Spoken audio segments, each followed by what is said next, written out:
The Machine in Shaft 10 by M. John Harrison as Joyce Churchill. Originally published in New World's Quarterly 3, which was a 1971 anthology from the magazine of the same name, and republished in two collections of the author's stories, The Machine in Shaft 10 and Other Stories in 1975, and Settling the World, Selected Stories, 1970 through 2020. Read by Darrell T. Smith II for my channel, Quasar Spectra. The Machine in Shaft 10. Although I was later to become intimately involved with Professor Nicholas Bruton and the final fatal events at the base of Shaft 10, I was prevented by a series of personal disasters from taking much interest in the original announcement of his curious discovery at the center of the Earth.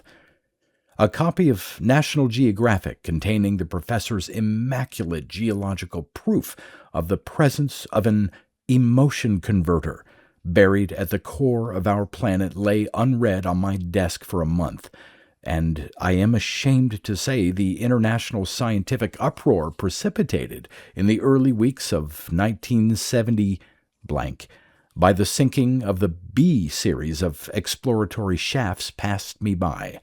One is morally entitled, I believe, to some life of one's own, even to the detriment of one's public self. I did, however, hear the end of a broadcast talk given by the professor soon after the appearance of the National Geographic article to an audience made up of interested parties from the English scientific community. I feel that interested may not be the best word to use in this context. Their behavior was undignified and made listening rather difficult. Despite that, I found myself fascinated by his conclusions. "Thus, gentlemen," he said, "I can see no alternative to a radical readjustment of man's view of himself and his universe. I have shown, beyond doubt, I believe, that our emotions, subsequent to their processing at the core of the earth, are converted to an essentially radiological energy and projected into space in the direction of the sun.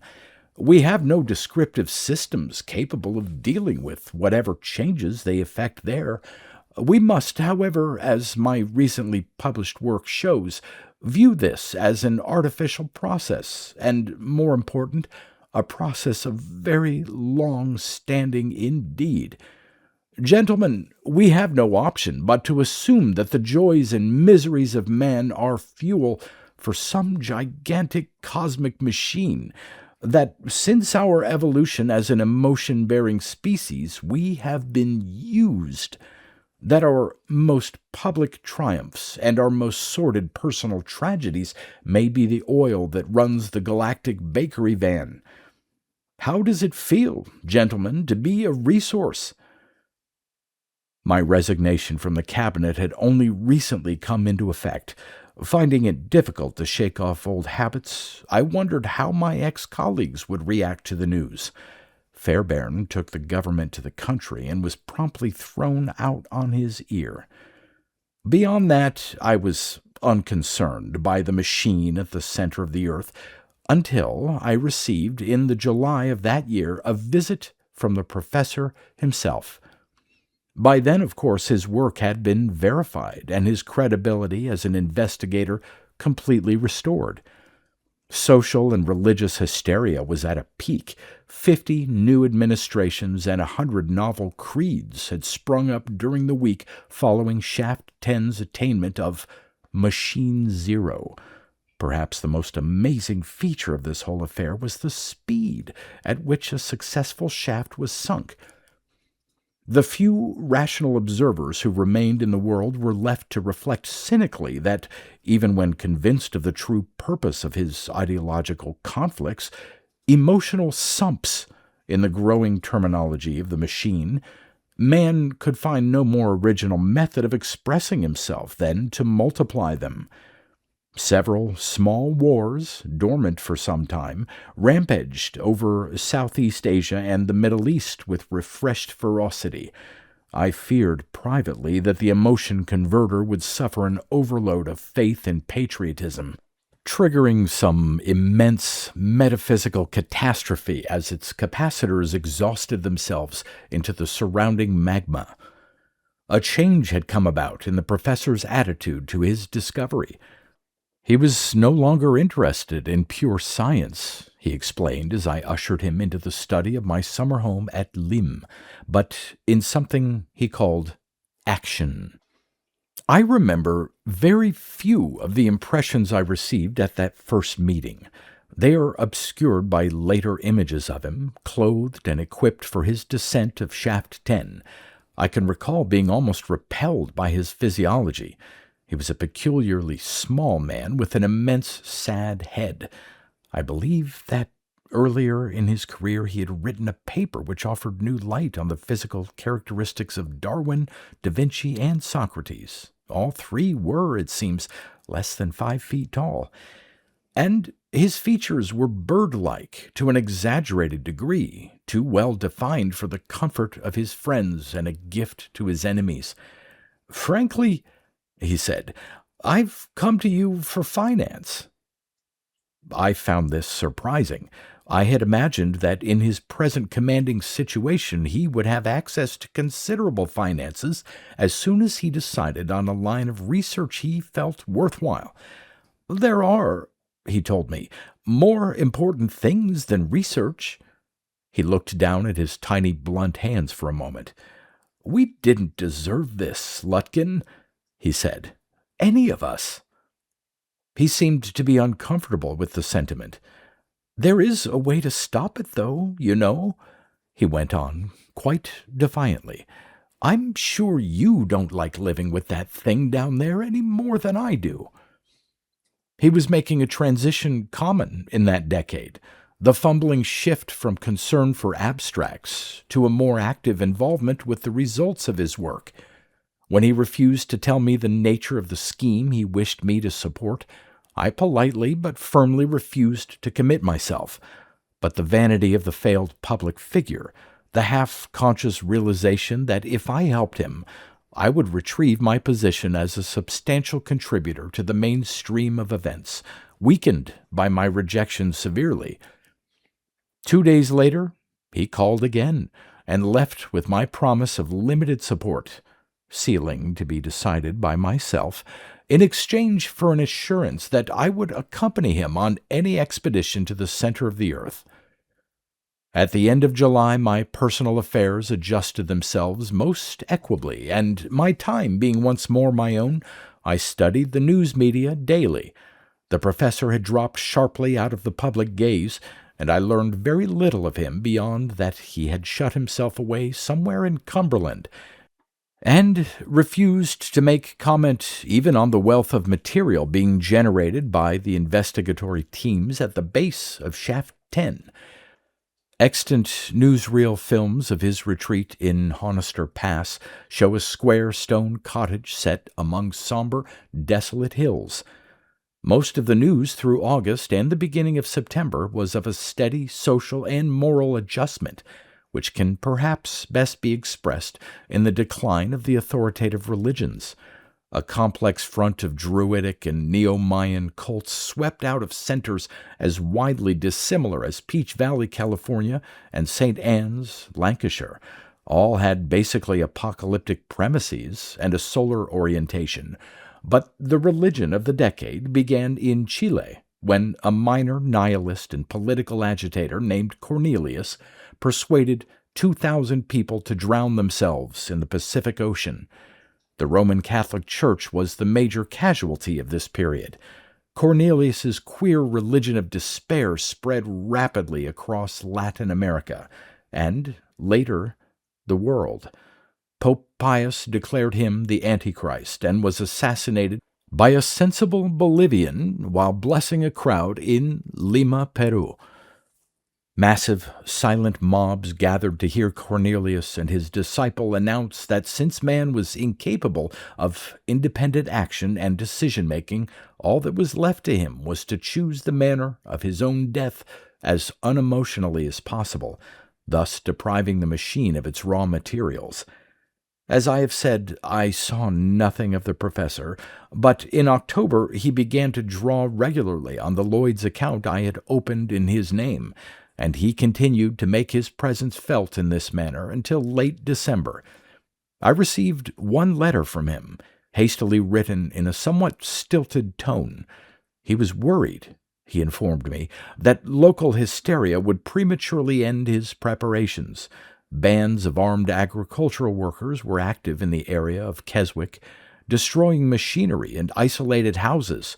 Would I therefore authorize his purchase of a quantity of small arms so that his staff might protect themselves? D notices and a heavy security blanket then in effect prevented any public report of such guerrilla activity. I was not anxious to subscribe to any program of violence and asked Bruton if he could not finish his work in the South. There was a space of some days before he replied by telephone. I noticed immediately an alteration in the character of his voice, a side product, I assumed, of his successfully completing the transition I have mentioned above. He was adamant in his demand for the weapons, and I was duly presented with an invoice from a well-known private arms dealer. I felt nervous, but resigned. In January, almost a year after the discovery of the machine, I received a cryptic telegram dispatched from Keswick. 2 days later, I was in train for Retford in Nottinghamshire, and the head of Shaft 10. The B series of shafts had created their own microclimate, a result of the volcanic failure of shafts 4 through to 6. Consequently, most of the county lacked the blanket of January snow that covered the rest of the Midlands, and over its flat, once productive beet fields hung a warm, oppressive mist. A small Vesuvian cone reared up from the site of the teacher training college disaster at Eton, East Retford. Classic basalt formations had inundated the colliery town of Worksop. Immense, long-chain protein molecules had been observed forming in the heated pools of waste chemicals discharged by the shaft projects among the suburban lava flows of Retford.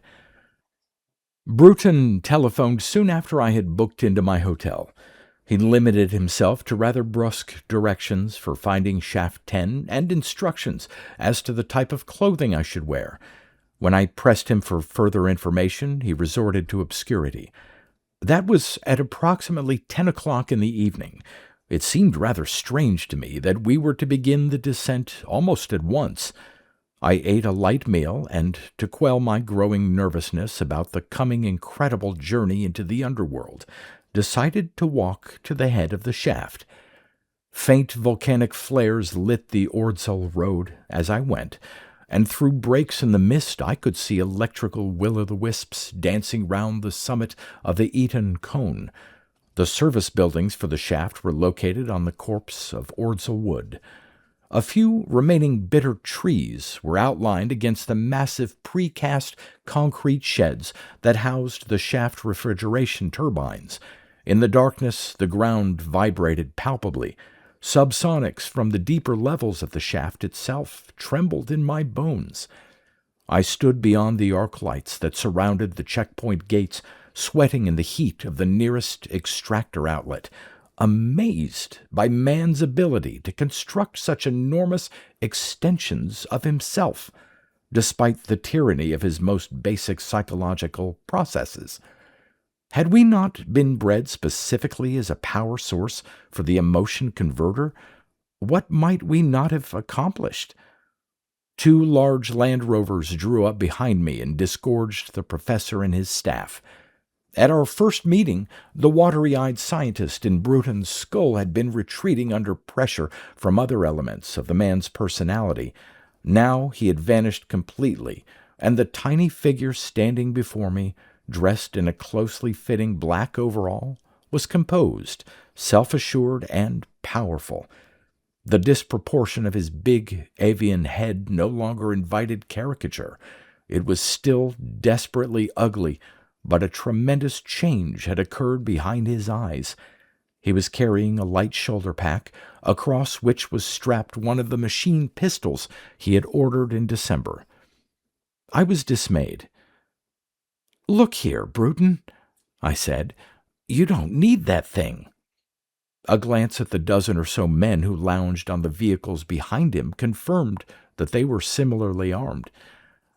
"I'm sorry, Lutkin," he said, "but things aren't quite what you've taken them to be. I should have explained. There never were any Luddites in Keswick, at least not while I was there.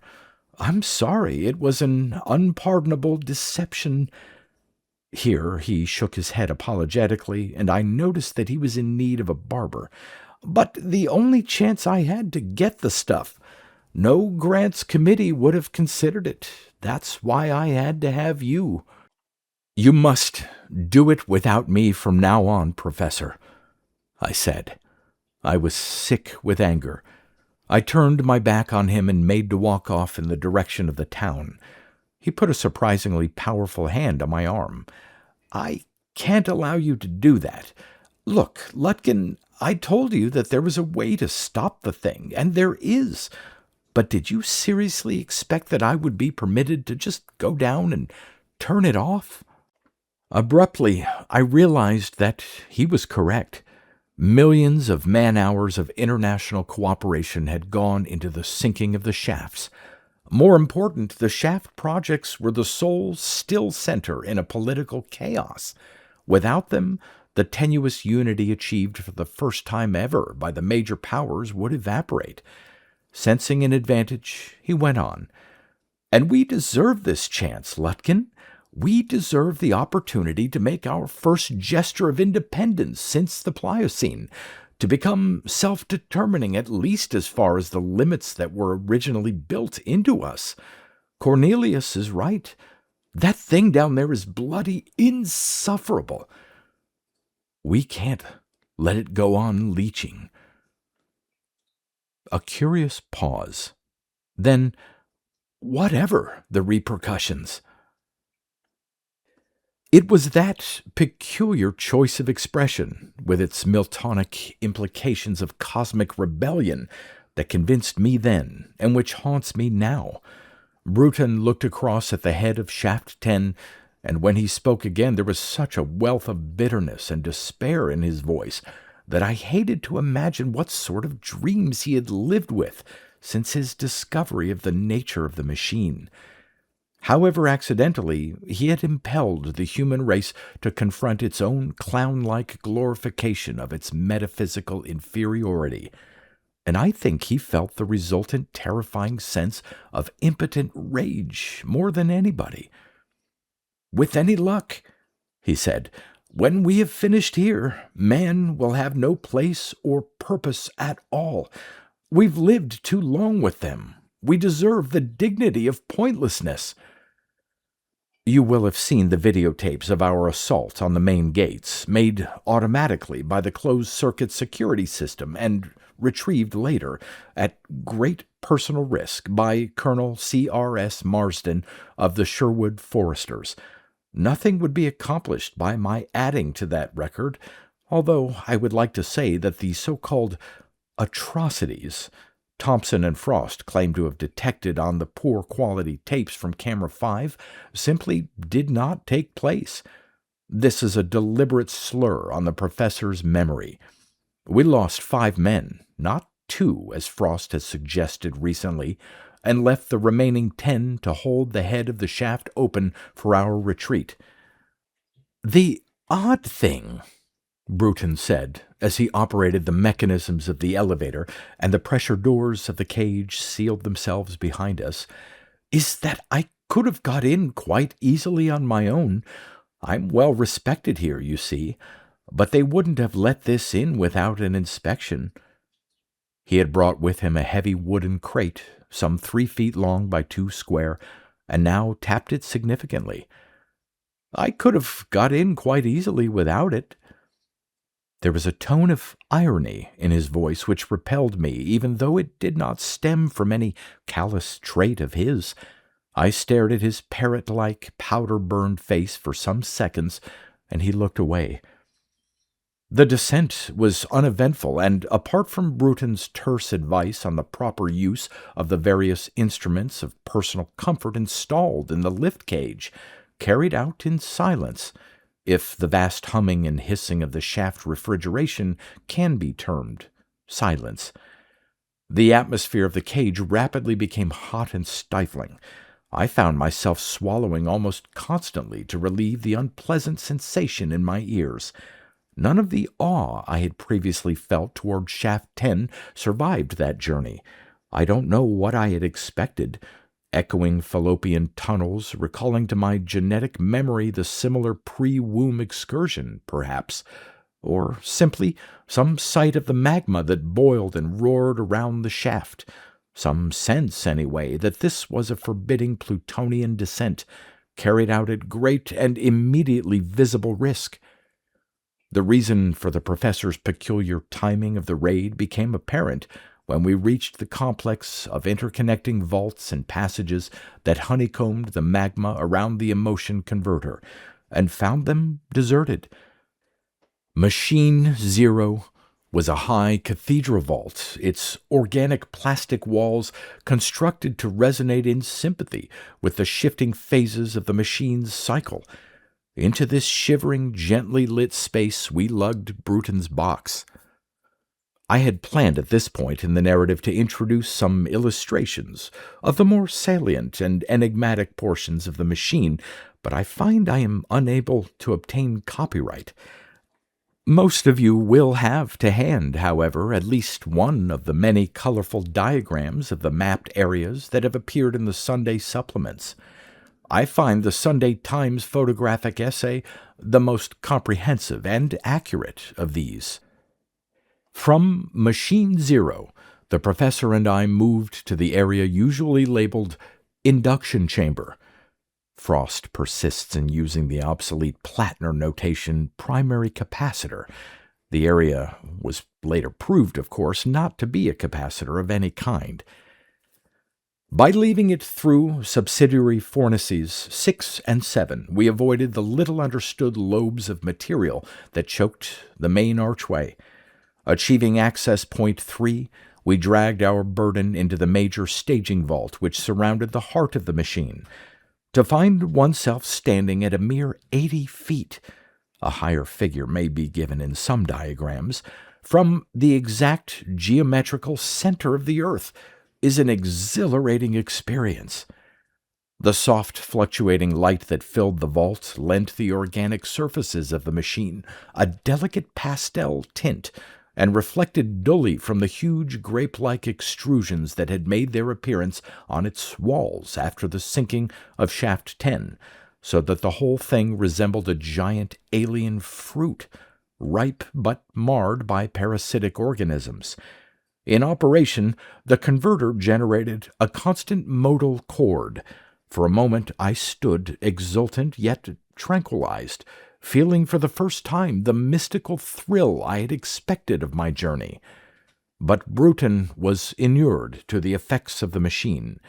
As soon as his box was put down, he prized open its lid, and from it took several small gray blocks of a waxy substance, apparently plastique, various pieces of detonating apparatus, and a woodcutter's axe with a long curved wooden shaft.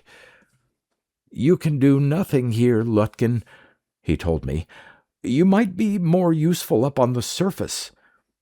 "Allow me at least to stay until you go up," I said, hurt that I had been used as nothing more than a pack animal. He shrugged, took a firm grip on the axe, and began to swing it against a spot on the machine he had been at some pains to locate. I could see no difference between it and the surrounding areas. He had soon cut a sizable hole in the rind of the converter, and about 1.5 pounds of rose-tinted, fleshy substance, dry and firm like the meat of a mushroom, lay on the floor of the chamber. Quickly, he packed explosive into the cavity, wired it up, and moved to another spot about 5 yards away to repeat the procedure. I experienced a peculiar dreamlike curiosity as he worked, and moved about the central vault, relaxed by its rosy hues. By the time he had finished mining at equal intervals around the circumference of the machine, I was deep in an examination of one of the tumors I have noted above, fascinated by the vein-like structures of a pale gold color that lay just beneath its surface. I heard a sharp metallic click behind me and turned to find Bruton pressing a full magazine into his machine pistol. "Thanks for your help, Lutkin," he said. "It's time you went." I looked at the gun. "Aren't you coming?" I asked, foolishly. He shook his head. "But you'll be killed when it—" He interrupted with a jerk of the machine gun barrel. "You must get up there and tell them they have precisely 50 minutes to get clear of the head of the shaft and begin the evacuation of the town. I have allowed a small margin of error, but it would not be wise to let them know that. There will be a good deal of volcanism. Tell whoever is in charge up there now that if you or any of my staff who are still alive are injured, or if they send anyone down the shaft, I will simply bypass the time fuse and detonate the stuff at once." "Why are you doing this?" I said. I could not understand him at the time. I left him under the threat of the gun. I cannot say whether he really intended to shoot me if I refused to leave him, but not because of it, and he knew that. By the time I had reached the access point of the chamber, he had put it down and lost all interest in it.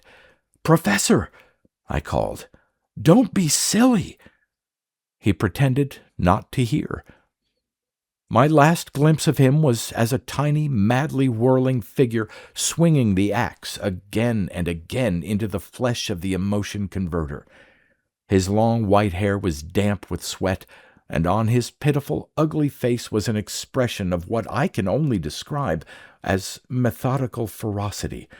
Since he had finished the work of mining, I could see no reason for that action. I realized now that he hated the machine, which seems paradoxical. The events that followed my return to the surface are public knowledge. The professor's prediction of volcanic disturbances was more than borne out, but thanks to the untiring efforts of Colonel Marsden, who had arrived with the foresters shortly after our attack on the gates, we got out of the Shaft 10 buildings in advance of the plastique explosion and managed to move half the inhabitants of Retford before the greater explosion of the machine itself drowned the town under a lake of lava. For many days, Shaft 10 flung thousands of megatons of magma into the air every hour, and the crash evacuation of what is now the Nottingham lava plain was only partially successful. My present position of trust came about largely as the result of a mistake on the part of Colonel Marsden. He was quite uninterested in politics, devoted to his career, and had forgotten that I no longer had a place in the House. My appearance at the head of Shaft 10 led him to think that I had been engaged in some official attempt to dissuade the professor from his anarchic attack on the machine. "Negotiation never works with buggers like that, sir," he said to me. I see no point in hiding the true reason for my presence there. The massive public support for the professor's act of defiance that has risen in the last year leads me to believe that the electorate will regard my honest admission with sympathy. The human race is now, as the professor wished, entirely devoid of purpose. Recruitments to Cornelius's faith have fallen off recently, which seems to suggest that the survivors of his global suicide program, partly realized during the hysteria which swept the world soon after the Retford eruption, are aware of the self-contradiction implicit in its creed. An ideology of despair is as emotional as any other. Lately, I discover myself giving more and more attention to Bruton's words at the head of Shaft 10. I envisage the entire nation, indeed, the entire human race, waiting unrepentant for whatever reprisals the builders of the machine may initiate. We have no meaning, and thus Thankfully, no more illusions left to lose.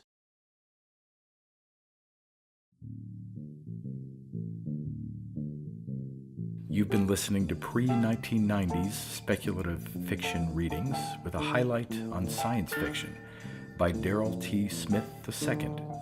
Please consider clicking the donation link in the description box. Thank you so much for your time and your imagination.